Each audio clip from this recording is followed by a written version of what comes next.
नमस्कार, प्रारब्ध पर आप सभी का स्वागत। मैं अवनीश। चैनल आपने सब्सक्राइब किया है, इसके लिए आपको बहुत-बहुत धन्यवाद। वीडियोज़ को आप लाइक करते हैं, शेयर करते हैं, इसके लिए भी धन्यवाद। बेल आइकन को ज़रूर दबा के रखिए, ताकि किसी भी अपलोड की सबसे पहले सूचना आपको मिले। दर्शकों, नक्सल हिंसा। भारत सरकार ने, गृह मंत्रालय ने एक समयबद्ध कार्यक्रम चला रखा है और जो अपार सफलता के साथ चल रहा है। और हमें अब पूरा भरोसा और पूरी उम्मीद होनी चाहिए, और वो है भी, कि वामपंथी आतंकवाद, जिसे लाल आतंकवाद भी आप कहेंगे, नक्सलवाद भी आप कह सकते हैं, मैं माओइस्ट आतंकवाद भी कहता हूं, उसके समाप्ति के दिन भारत से बेहद नजदीक हैं। उसी क्रम में तमाम निपटाए जा रहे हैं। और एक हिड़मा, जो कि अब 42 साल का था, लेकिन जिस समय इसने लाल आतंकवाद की वो सेना ज्वाइन की थी, तब सबसे कम उम्र का था। इतना क्रूर, इतना बड़ा हत्यारा, कि जिसके नाम पर बड़ी-बड़ी हिंसक वारदातें हैं। 27, 18 इस तरह के संख्या रही है, जिस आतंकी घटना में इसने और इसके ग्रुप ने हमारे सुरक्षा बलों पर हमले किए और उन्हें शहीद किया। इसके अलावा एक ऐसी घटना आप सबको याद होगी, जब छत्तीसगढ़ में इसी हिड़मा के गैंग ने कांग्रेस के पूरे नेताओं की श्रृंखला को निपटा दिया था। तो हिड़मा न कोई पहला था, न कोई आखिरी है। लेकिन आपने हिड़मा के निपटने के बाद एक अजीब सा व्यवहार देखा होगा अर्बन नक्सलियों का। हिड़मा के लिए उनके छातियों में दूध उतर के आए। जेएनयू में उसके समर्थन में हिड़मा, कितने हिड़मा मारोगे, हर घर घर से हिड़मा निकलेगा, इस तरह के नारे लगे। यहां तक कि इंडिया गेट पर दिल्ली के पॉल्यूशन के खिलाफ कथित आंदोलन, जिसमें एक ऐसी संस्था भी शामिल जिसका नाम भगत सिंह है, और वहां पर पॉल्यूशन तो छोड़ दीजिए साहब, हिड़मा के नारे लगने शुरू हो गए। हालांकि दिल्ली पुलिस ने बहुत उचित कार्रवाई की और अब तक लगभग 2 दर्जन से ज्यादा हिरासत में लिए जा चुके हैं। उनका इलाज हो रहा है, जंगलों में भी इलाज हो रहा है और सड़क पर भी ये जो शहरी नक्सल उतर के आते हैं उनके समर्थन में, उनका भी इलाज हो रहा है। इस पर बहुत सारी बातें हो गई हैं, लेकिन आज हमारे साथ जो अतिथि हैं, उदय शंकर श्रीवास्तव सर, आप रिटायर्ड डायरेक्टर बीआरओ यानी बॉर्डर रोड ऑर्गेनाइजेशन। आप सोचेंगे कि आपसे मैं नक्सल हिंसा पर क्यों बात कर रहा हूं। हम सब सामान्य रूप से ये जानते हैं कि बीआरओ बॉर्डर्स पर रोड बनाती है, जिसका उपयोग हमारी सेना करती है, सिविलियंस करते हैं, हम लोग करते हैं।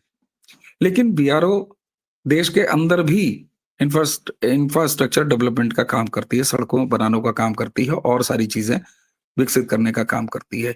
उन इलाकों पर भी बीआरओ अपने सेवाएं देती हैं जहां नक्सल प्रभावित हैं, चाहे वो इस्लामी आतंकवाद के इलाके हों, चाहे सुदूर पूर्वोत्तर के अशांत इलाके रहे हों। श्रीवास्तव सर ने अपनी एक लंबी सेवा नक्सल प्रभावित इलाकों में बीआरओ के प्रतिनिधि के रूप में दिया है। आज मैंने कहा कि जब हम इस पर बात कम करेंगे कि कैसे इन्हें तैयार कर दिया जाता है शहरी नक्सल और क्यों ये इकोसिस्टम सारा इनका सपोर्ट करता है, बल्कि आज हम आपको ग्राउंड की वो बातें बताएंगे जो वहां पर काम कर चुके लोग ही आपको बता सकते हैं, हमें बता सकते हैं। मोडस ऑपरेंडी इनका क्या है, ये कैसे काम करते हैं। आखिर आप कल्पना कीजिए, विचार कीजिए कि ये स्कूल क्यों उड़ाते हैं, ये सड़कों पर क्यों बम लगा के सड़कों को उड़ा देते हैं, ये हॉस्पिटल्स उड़ाते हैं, ये लेवी वसूल करते हैं किसी भी डेवलपमेंट के काम करने वाले ठेकेदारों से। आखिर क्यों? ये क्यों नहीं चाहते कि आदिवासी इलाकों के, जिनके जल जंगल जमीन की लड़ाई लड़ने का ये दावा करते हैं, उसका विकास क्यों नहीं होने देते। श्रीवास्तव सर हमें बताएंगे इनका मोडस ऑपरेंडी क्या है, क्योंकि इन्होंने फ्रंट पर जाके वो काम किया है और उनका सामना किया है। श्रीवास्तव सर से हम ये भी जानना चाहेंगे कि आज जो सरकार सफलता से इनका दमन कर रही है, इससे पहले सरकार क्यों नहीं कर पाती थी। सुरक्षा बल वही, पुलिस वही, किस चीज की कमी थी फिर। श्रीवास्तव सर, बहुत बहुत स्वागत है आपका। और जो प्रश्न मैंने इंट्रो में रखे हैं, मैं जानना चाहता हूं कि आप वहीं से शुरू करें। जी sir, over to you please. हाँ, जय हिंद, वंदे मातरम। Avneesh ji, border roads organisation भारतीय सेना का वो अभिन्न अंग है जो केवल और केवल इंफ्रास्ट्रक्चर डेवलपमेंट के लिए भारतीय सेना के साथ कंधे से कंधा मिलाकर काम करता है। तो जब हम देश की सीमाओं पर काम करते हैं, पाकिस्तान की सीमा पर, चाइना की सीमा पर, तब दूसरे दुश्मन देश उस पर रिटेलिएट करते हैं या उसको नलिफाई करने की कोशिश करते हैं, तो समझ में आता है कि वो हमारे दुश्मन देश हैं और ऐसा कर रहे हैं। परंतु ये बात सोचकर भी अजीब लगता है कि हम जब अपने देश के अंदर उन इलाकों में जहां पर कि स्वास्थ्य सेवाएं नहीं पहुंच रही हैं, जहां पर शिक्षा नहीं पहुंच रहा है, जहां पर वो जल और जंगल जमीन की बात जो ये लोग जो सो कॉल्ड बुद्धिजीवी करके हमारे भोले भाले जनजातियों को उकसाते हैं, वहां जब हम विकास करने के लिए बॉर्डर रोड्स जैसी ऑर्गेनाइजेशन जब वहां जाती है और उसके संसाधनों के, करोड़ों के संसाधनों पर वो आग लगा देते हैं, हमारे बॉर्डर रोड्स के जवानों को और अधिकारियों पर हिंसा की जाती है, तो क्या वो हमारे जो लोग ऐसा करते हैं तो उन्हें अगर हम देश का दुश्मन बोले तो इसमें कोई गलत नहीं है। मैं आपको बताऊं, भारत सरकार, वो कोई भी सरकार रही हो, जब हम डेवलपमेंट के लिए क्षेत्र में उतरते हैं तो आपने देखा है कि भारतीय सेना हो या बॉर्डर रोड्स ऑर्गेनाइजेशन हो, उस एरिया के सामाजिक सरोकार को साथ में लेकर हम काम करते हैं। जिस जल की बात वो कर रहे हैं, जब आज ग्लोबल वार्मिंग की वजह से हर तरफ जो छोटे पोखरे और तालाब कुएं सूख रहे हैं, हम जब डेवलपमेंट के लिए वहां जाते हैं, रोड्स बनाते हैं, तो उन कुओं की और उन छोटे तालाबों का भी विकास करते हैं अपने मशीनरी से, उन्हें भी जला दिया जाता है। उस पर काम करने वाले हमारे जो ऑफिसर्स और जवान पर हिंसा की जाती है। तो ये क्यों किया जाता है? क्योंकि ये जिन्हें कॉमरेड कह के हमारे सो कॉल्ड बुद्धिजीवी हमारे शिक्षण संस्थाओं से बरगलाकर उनको कॉमरेड बताकर क्षेत्र में उतारते हैं, वे ये नहीं चाहते कि वहां की भोली भाली जनता भी शिक्षित हो, और अगर वो शिक्षित होगी तो इनके नृशंस कार्यों का विरोध करेगी। वो इनके जो एक जो पैरेलल सरकार जो यहाँ पर चलाते हैं, वहां पर जिस तरह से वो अपने कामुकता को पूरा करने के लिए वहां की भोली भाली जनता का उपयोग करते हैं, उसका वो विरोध करेंगे। जब सड़कें बन जाएंगी तो वहां पर पैरामिलिट्री फोर्सेस आसानी से पहुंचेंगी। जब उन आदिवासियों के ऊपर कोई अन्याय हो रहा होगा तो फौरी तौर पर हमारी पुलिस व्यवस्था वहां पर पहुंचकर उनको उनके ऊपर एक्शन लेगी। तो यही सब वो कारण हैं जिनकी वजह से कि वो किसी भी विकास को भी रोकते हैं। तो ये है। और मैं अब उसकी जो कहां से उनको इतनी कड़वाहट मिलती है, उसका जो कारण है वो मैं ये 2 घटनाओं से आपको बताना चाहूंगा कि अल फलाह यूनिवर्सिटी से जो लोग निकले, उन्होंने लाल किले पर क्या किया वो दुनिया ने देखा। फिर अभी जेएनयू और डीयू जैसी संस्थाओं से निकलकर जो लोग आए, वो इंडिया गेट पर उन्होंने क्या किया और किस तरह के नारे लगाए वो लोगों ने देखा। तो मैं आपको ये स्पष्ट बता दूं कि इस सारी समस्या का जड़ औरंगजेब की और मैकाले की जो शिक्षा नीति है वो है इसके पीछे। बेलगाम माइनॉरिटी इंस्टीट्यूशंस जिहाद और इस्लामिक विस्तारवाद के बीज बोती हैं, और जो so called secular JNU type के इंस्टीट्यूशंस हैं जो विकास को नकारते हुए हर प्रकार की चुनी हुई सरकार से खूनी संघर्ष करना सिखाते हैं। तो यहां से उनको खाद पानी मिलता है उन हिडमा जैसे दुर्दांत कॉमरेडों को। और जो ये सो कॉल्ड बुद्धिजीवी जो संसद में भी और बाहर भी ठाकुर का कुआं और जल जंगल जमीन जैसी बात करते हैं, क्या उनको ऐसे ही बेलगाम छोड़ना चाहिए? ठीक है, अगर आप शिक्षा के क्षेत्र में हैं, आप ये बताना चाहते हैं कि नहीं कोई जातिवाद की समस्या रही है, तो उन्हें यह भी तो बताना चाहिए कि जातिवाद की समस्या कब आई, कब पनपी। मनुस्मृति में ऐसा कोई कॉन्सेप्ट नहीं है। और जब जातिवाद की समस्या अगर आई तो उसे हमारे ही समाज ने नकारा भी है, और हर प्रकार से वो अब सब मिलजुल कर एकजुट होकर जब काम करेंगे तभी देश विकास करेगा।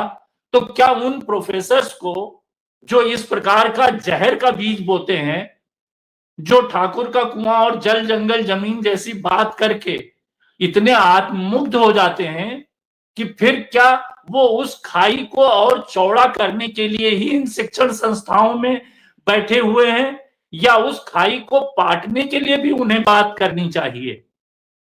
तो इस समस्या के पीछे जो जड़ है वो मैं पूरी शिक्षा व्यवस्था जो औरंगजेब के जमाने से लेकर फिर अंग्रेजों के जमाने में किस प्रकार से विभत्स बनाई गई, और फिर कांग्रेस ने किस तरह से आजादी के बाद हमारी शिक्षण संस्थाओं को जिहादी मानसिकता के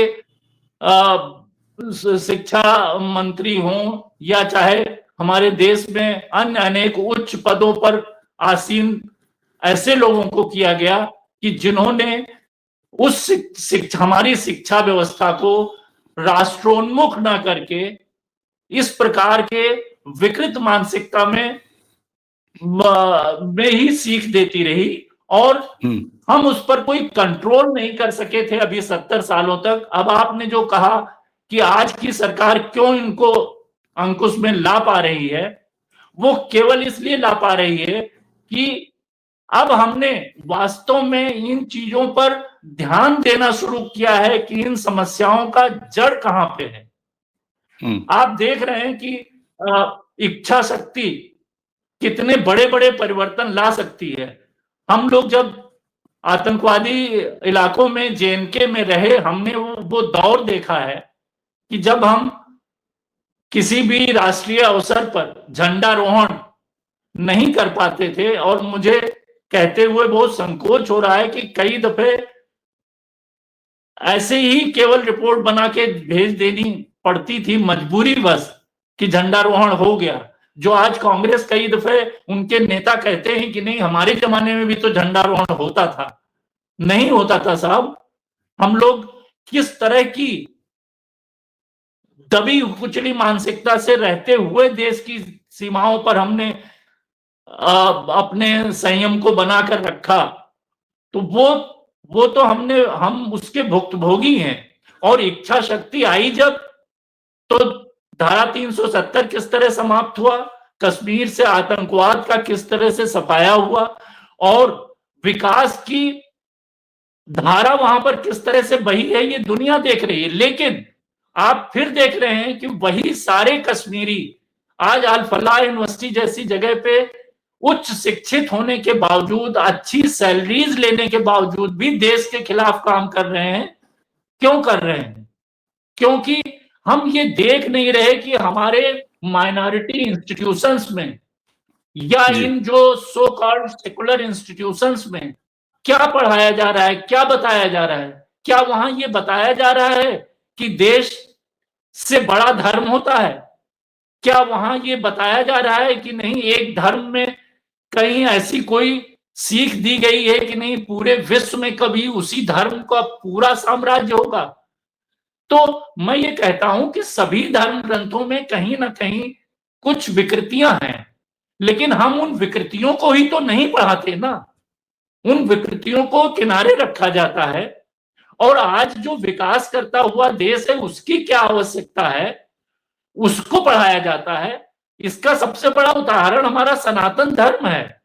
अगर विकृतियां ही ढूंढने जाएं हम, तो हमारे धर्म में तमाम ऐसे श्लोक, तमाम ऐसी बातें मिल जाएंगी कि हम भी केवल लोगों को समाप्त करने के लिए ही अपने मठ मंदिरों में शिक्षा देना शुरू कर दें।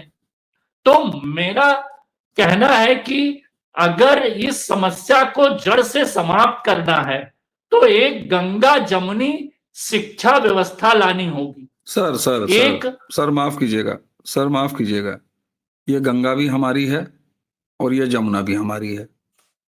ये बिल्कुल बहुत फ्रॉड अवधारणा है। गंगा जमुनी तहजीब, गंगा जमुनी, ये क्या होता है? उनका क्या हिस्सेदारी है यमुना में? कोई हिस्सेदारी नहीं है। बिल्कुल ये फर्जी मैं सेकुलर इस गिरोहों ने सेंटेंस एक को फर्जी मैं इस नाम सेंटेंस गंगा जमुनी तहजीब, मैं सर आ रहा हूं। कुछ चीजें बिल्कुल बड़ी क्लियर हो जानी चाहिए। ये टर्मिनोलॉजी जो हम लोग इस्तेमाल कर देते हैं ना, माफ कीजिएगा, कि साहब गंगा जमुनी, अरे गंगा भी हमारी, जमुना भी हमारी। तुमने अपना जो आबे जमजम है वो निकाल लिया, पाकिस्तान बना लिया, सीधी सी बात है। और उस आबे जमजम वाले लोटे में से एक गिलास निकल के बांग्लादेश बन गया। तो यहाँ रहना है तो भारत भारत करना है। ये गंगा जमुनी क्या होता है सर? माफ कीजिएगा। नहीं शर्मा जी, वही बात कहने के लिए, उनको ही बेनकाब करने के लिए मैं इस शिक्षा व्यवस्था का नाम गंगा जमुनी शिक्षा व्यवस्था देना चाहता हूं, कि वो खुलकर कहें तो कि नहीं हमें ये मंजूर नहीं। मैं ये कहता हूं भारतवर्ष में एक शिक्षा व्यवस्था हो, गंगा जमुनी शिक्षा व्यवस्था, जो जिसकी प्रस्तावना हो, जिसका मोटो हो देश भारतवर्ष सर्वोपरि। कोई भी धर्म की जो सीख है नहीं वो तो कल सेकेंडरी है। प्रधानमंत्री ने सर, मैकाले गिरोह को चैलेंज करके कल प्रधानमंत्री ने ये कह तो दिया, और कहने से पहले प्रधानमंत्री करते हैं। नई शिक्षा नीति उन्होंने लागू कर दिया, भारतीय भाषाओं को प्रमोट करना शुरू कर दिया। तो ये कह के आपकी जो ये अवधारणा है गंगा जमुनी वाली, तो इसको तो प्रधानमंत्री ऑलरेडी लीड ले रहे हैं, बात खत्म हो जाती है। लीड ले रहे हैं, लेकिन जो बेलगाम माइनॉरिटी इंस्टीट्यूशंस, हाँ उनमें मदरसे भी हैं और तमाम बड़े शिक्षण संस्थान भी हैं, उनको हाँ बेलगाम छोड़ा जाएगा। तो आपने जो शिक्षा व्यवस्था लागू कर दी, जिस प्रकार का, ठीक है अब सही करिकुलम बनाया जा रहा है, वहां पर तो अच्छी शिक्षा होगी, परंतु उनका क्या, जहां पर अल-फलाह जैसी यूनिवर्सिटीज और तमाम माइनॉरिटी इंस्टीट्यूशंस और तमाम मदरसे अपने यहां अगर वो यही पढ़ा रहे हैं कि नहीं एक काफिर होता है, नहीं एक हमारे धर्म में ऐसी शिक्षा दी गई है कि पूरे कायनात में एक ही धर्म का राज्य एक दिन आना है, आपको उसके लिए बिल्कुल जिहाद बिल्कुल, करना है। मैं सहमत हूँ, मैं सहमत हूँ। मैं सर तो अब एक इसलिए सीधी से, क्योंकि हम इसको नक्सल पर जरा केंद्रित रखना चाहते हैं, वो वहां से निकल के जरा हरे रंग की तरफ ज्यादा बढ़ रहा हाँ है, तो इसलिए मैं फिर से वो हरा रंग समेट रहा हूँ और लाल की तरफ आपको ले आ रहा हूँ। सीधा सा सवाल, वर्तमान सरकार अगर नक्सल आंदोलन, सो कॉल्ड नक्सल आंदोलन, और जिसको मैं कम्युनिस्ट आतंकवाद कहता हूं, अगर उसको कंट्रोल करने में इतने अच्छे तरीके से सक्षम है, तो इसके पहले की सरकारें ऐसा क्यों नहीं कर पाई? क्या वो करना नहीं चाहती थी, या कम्युनिस्टों और कांग्रेस इन दोनों की जुगलबंदी थी कि 4 तुम मारो, उसके बाद हम पुचकारेंगे, फिर तुम 10 मारो, हम पुचकारेंगे? यानी भारत की सीमाएं भी असुरक्षित रहें और भारत के भीतर यानी देश के अंदर भी असुरक्षा का माहौल रहे। हाँ बिल्कुल, मैं जब ये आंध्रा महाराष्ट्र बॉर्डर पर जो गढ़चिरौली, भामरागढ़, अल्लापल्ली, सिरौंचा के जो डेंस फॉरेस्ट हैं, एज यंग ऑफिसर मैं वहां पे पोस्टेड रहा हूं। और ये जो आप बात कह रहे हैं पुचकारने वाली, उस जो पहले की सरकारों ने जो सफलता नहीं पाई, उसके पीछे यही एकमात्र कारण होता था। हमारी जो हमको प्रोटेक्शन देते थे, जो पैरामिलिट्री फोर्सेस, जब हमारी डोजर्स जलाए जाते थे, जब हमारे अधिकारियों पर, हमारे कैंप पर, जहां पर कि हम एमआई रूम चलाते थे, इन्हीं जल जंगल जमीन वाले जो इनके आदिवासी हैं जिनको ये भड़काते हैं, उनके बच्चों को जब वो मृतप्राय होते थे, कोई वहां पर से उनको मेडिकल असिस्टेंस नहीं मिल पाती थी, तब वो बेचारे डरते हुए हमारे कैंपों में दाखिल हो जाते थे। कि हमारे बच्चे की जान बचाइए। तब जब हम लोग, हमारे डॉक्टर्स तुरंत जुट जाते थे और पूरी व्यवस्था उनकी की जाती थी, उनके बच्चों को बचाने की भरसक कोशिश होती थी। तब जब वो खुलकर आते थे तब कहते थे कि साहब हम लोग कितने कठिन परिस्थितियों से गुजर रहे हैं, वो हम बोल भी नहीं सकते, क्योंकि अगर हम बोले तो हमें संरक्षण देने के लिए कोई सरकार हमारे पीछे नहीं खड़ी है। तो ये जो माहौल था उसकी वजह से उस समय अब क्या के जो ये सरकार खड़ी है कांग्रेस थे, तब ये बदलाव आया है? हाँ, तो ये, तो उस समय जब उनके पीछे सरकार नहीं खड़ी होती थी तो वो केवल कॉमरेडों के पीछे खड़े होते थे। मजबूरी में जब उनको बच्चे मरने लगते थे या उनको और तरह की समस्याएं आती थी, तब वो बीआरओ जैसी संस्था के पास आके रिड्रेसल लेते थे और दिल खोल के बात करते थे। तो आज जो परिवर्तन मैंने, जब हम अभी प्रेजेंट सिनेरियो में जो लोग काम कर रहे हैं उनसे जब कभी बात करो, तो वह परिवर्तन वो लोग कन्वे करते हैं कि साहब आप जब थे तब ये माहौल था, और आज ये माहौल है कि अगर किसी भी आदिवासी को कोई कॉमरेड तंग कर रहा है और ये खबर अगर सरकारी तंत्र को मिलती है, तो पहले तो हम लोग छुप छुप के केवल मदद करते थे, आज खुली मदद आती है, उस आदिवासी को पूरा सपोर्ट मिलता है। और जैसा कि आप देख रहे हैं कि जिस प्रकार से आज के हमारे शासन तंत्र ने इनका डटकर सफाया किया है, वो भी होता है कि जिसने भी उस आदिवासी को सताया है उसको फिर या तो उसका लंगड़ा एनकाउंटर होता है या वो दुनिया से ही ऊपर भेज दिया जाता है। तब जाके वो माहौल बनता है कि विकास हो, उनके उनके जल को भी हम संरक्षित करते हैं। और आपको एक बात और बता दूं, जो ये बुद्धिजीवी यहाँ जी दिल्ली में बैठकर वो जी कहते जी। हैं कि हम उनके जल जंगल और जमीन को उजाड़ा जा रहा है, ये बिल्कुल मिथ्या है। हम लोग जब रोड बनाते हैं, कोई इंफ्रास्ट्रक्चर का डेवलपमेंट करते हैं, पूरे भारत सरकार के जो नॉर्म्स हैं कि जंगल एरिया में किस प्रकार विकास किया जाएगा, जंगल बिल्कुल को बिल्कुल। क्षति का उनका पूरा ध्यान रखते हुए कोई भी डेवलपमेंट होता है। निश्चित तौर पर, ये निश्चित तौर पर, इन निश्चित लड़कियों तौर को पर जो मैं आप ये जैसे।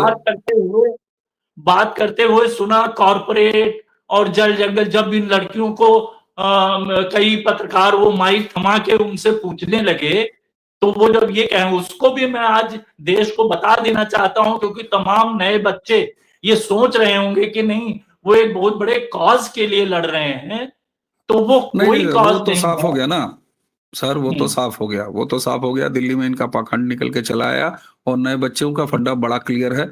और ये जो 2 दर्जन गिरफ्तारियां हुई हैं, इनके कायदे से इलाज हो रहे हैं। तो अब इनको भी कहीं से कोई समर्थन मिल नहीं रहा है, ना सड़क पर समर्थन मिल रहा है, ना जनतंत्र में, लोकतंत्र में इनको समर्थन मिल रहा है।